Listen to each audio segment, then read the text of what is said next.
কত টাকা থাকলে কুরবানি দিতে হবে? আকিকা না দেয়া থাকলে কুরবানি দিতে পারবে কিনা? ঋণ থাকলে কুরবানি দেয়া যাবে কিনা? তিনটির সমষ্টিগত উত্তর যদি সংক্ষিপ্তভাবে দিতে চাই, প্রথমত কথা হচ্ছে আকিকা না দেয়া থাকলে কুরবানি দেয়া যাবে কিনা। আকিকার কুরবানি দুইটা হচ্ছে আলাদা ইবাদত, একটা আরেকটার সাথে কোনো সম্পর্ক নাই। যে ব্যক্তি আকিকা দেয়া হয় নাই সে চাইলে অবশ্যই কুরবানি দিতে পারবে, কারণ আকিকা আপনার দেয়া হয় নাই। আপনি যদি এখন আকিকা দেন তো কুরবানি দিবেন কখন? কিন্তু আপনার কুরবানি যদি আপনি এখন দেন চাইলে কিন্তু আকিকা আপনি পরে দিতে পারবেন।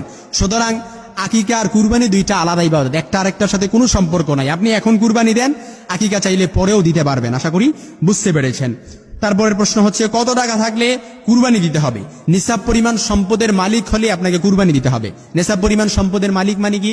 ওই যে যত টাকা হলে জাকাত দিতে হয় ঠিক তদ্রুপ যত টাকা, ওইটা হচ্ছে নিসাব পরিমাণ সম্পদ। বর্তমান নিসাব পরিমাণ সম্পদ আমরা যেটা জানি কি 7.5 ভরি স্বর্ণ বা 52.5 তোলা রূপা, ওইটা হচ্ছে নিসাব পরিমাণ সম্পদ। এই নিসাব পরিমাণ সম্পদের বর্তমান বাজার মূল্য আপনি এখনই গুগলে সার্চ করে আপনি চাইলে লিখতে পারেন, হয়তো চলে আসবে। বর্তমান বাজার মূল্য হয়তো স্বর্ণের দাম যেহেতু বেশি, আপনি রূপার দাম যেহেতু কম, 52.5 তোলা রূপার দাম আপনি লিখলে হয়তো পেয়ে যাবেন। এজন্য আপনার পরিবার অর্থাৎ পরিবারের জীবিকা নির্বাহ কিংবা আপনার খরচ সব কিছুর জীবিকা নির্বাহের পর আপনার যে অবশিষ্টাংশটা থাকবে ওইটা যদি নিসাব পরিমাণ সম্পদ আপনি হয়, আপনার জাকাত দেওয়ার মতো আপনি উপযুক্ত হন, 52.5 তোলা রূপার মতো অর্থাৎ রূপার মালিক হন, আপনি রূপার সমপরিমাণ মালিক হন, টাকার মালিক হন, তাহলে আপনার উপর কুরবানি ওয়াজিব। অনেক আলেমরা বলেছেন কুরবানি দেওয়া ওয়াজিব, অনেকে বলেছেন কুরবানি দেওয়া সুন্নতে মুআক্কাদা। সুতরাং আপনি ওই নিসাব পরিমাণ সম্পদের মালিক হলেই আপনার উপর কুরবানি ওয়াজিব কিংবা সুন্নতে মুআক্কাদা হবে। আশা করি বুঝতে পেরেছেন। এছাড়া কুরবানি আবশ্যক হওয়ার জন্য আরো কিছু শর্ত রয়েছে। অবশ্যই আপনাকে প্রাপ্তবয়স্ক হতে হবে, এমনকি আপনি সুস্থ জ্ঞান সম্পন্ন হতে হবে। পাগল অচেতন এগুলোর উপর তো কুরবানি ওয়াজিব নয়।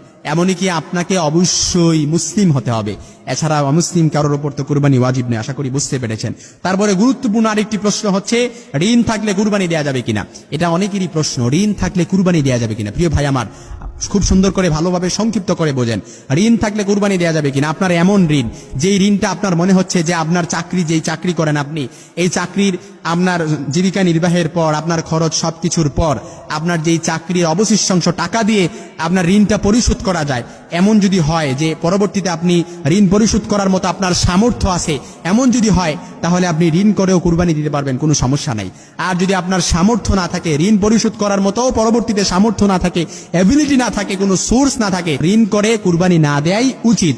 তবে আপনার ঋণ পরিশোধ করার মতো পরবর্তীতে কোনো এবিলিটি যদি থাকে কিংবা কোনো সোর্স থাকে, তাহলে আপনি ঋণ করেও কুরবানি দিতে পারবেন, এতে কোনো সমস্যা নেই। আশা করি তিনটি প্রশ্ন খুব সহজেই বুঝতে পেরেছেন ইনশাআল্লাহ। শেয়ার করবেন।